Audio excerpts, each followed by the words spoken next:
Mahiga lagi. Ihaya ka. Nais na din ako sa bahay.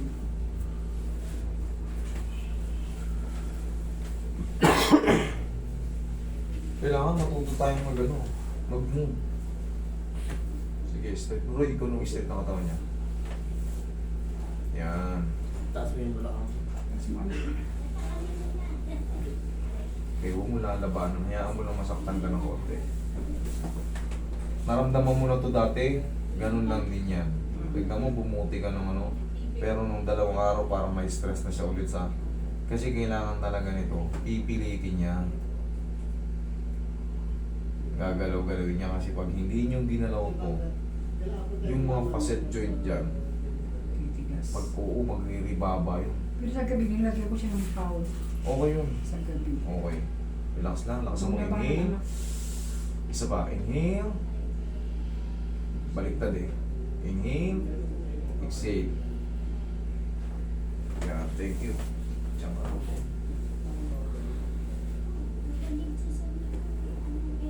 Yan. Tapos yung unang mo, Hindi ba pa sila pagpatong? ilagay mo sa edge ng kama. Ganito, oh. Nakita mo na ito, di ba? Tinuro ko.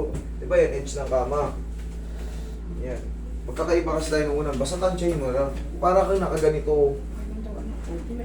Yan, oh.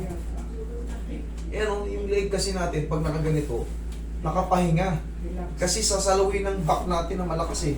Yan o. Kahit nakaganyan ka matulog. Ang lakas kasi ng likod natin. Kasi nga, stress yung dito mo.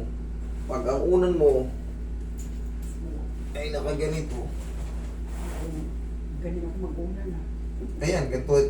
Pangkaraniwan kasi ganito tayo. Pangkaraniwan. Pero nga, pag may mga problema, kailangan tulungan na ng back natin. Ha? Okay, upo ka.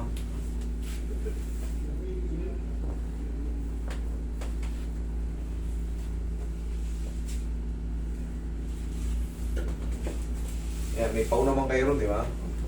Dito ang massage yung mami, dito. Punta ka dito sa likod. Punta ka dito sa likod. Para makita nyo kung paano ko minamassage. Ito. Ito lang boundary na to. Huwag nyo aabutin dito. Dito lang. O, ito, yan. Yung boundary yan sa buhok, yan. Usog ka rito konti. Yan, yan. Yan ang mag-massage. Nakadaliri lang na ano. Huwag na ito. Ganyan lang. Yan. Para lang siyang kinigilid. Pilipas ganyan. Tapos, yan.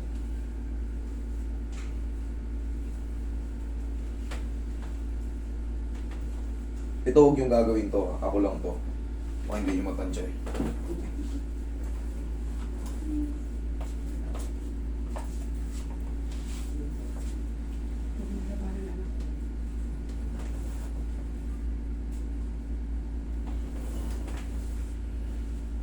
Sige, lingon ko ron. Sige, lingon. Okay. Kabila. Yan. Kabila. Yan. Kailangan may movement. Okay. May galaw na. Kailangan lang. Mami, pagkano, hawakan nyo siya rito. O, sige. Move. Sa umaga. Kabila. Ayan, makalilingon mo na yan. Sige, kabila. Yan ang exercise mo. Okay, baba. Kung hanggang saan kaya. Okay, angat. Yan. Sige, angat pa. Okay, mataas na. O, baba. Yan. Tapos, massage ng ganyan. O, uti-uti na may move. Kasi kailangan talaga yung pain toleration mo kahit mahina, labanan mo kasi habang tumatagal yan, lalo kang magiging okay? Ganun ka ulit. Ayan. Kabila. Oo. Konti lang. Angat. Sa taas medyo may laro na eh. Baba. Okay. Kabila. Okay, kabila. Okay.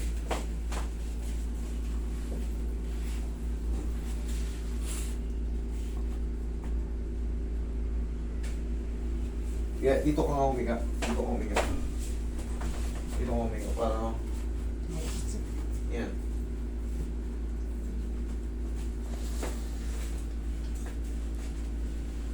Sige. Hanggang dito yung ulo mo. Sige, sasaluhin ko.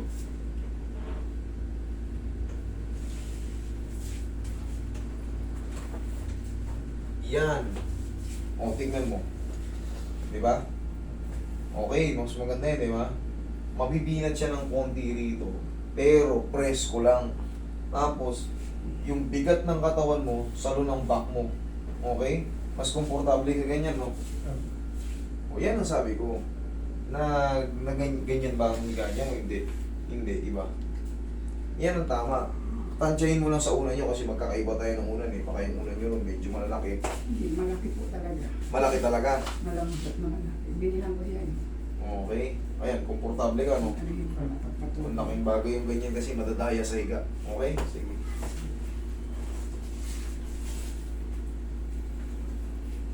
Okay, yan ang iba mo. Mahina sa pain toleration si Tutoy. Mahina ko. Kailangan. Kahit sa ospital, ganyan. Kahit sa hospital. Sige. Sa Webes ulit. Okay. Tapos, day by day mo lang aplusin ang bawa. Safe naman kasi yan, hindi naman iniinom yan eh. Hanggat di ka. Hindi, wala pa sa ganyan yung nagawa. Okay? Sige. Salamat, sir. Thank you po. Okay na ba masahin ko pagka? Ilang araw ka na naman goods dyan.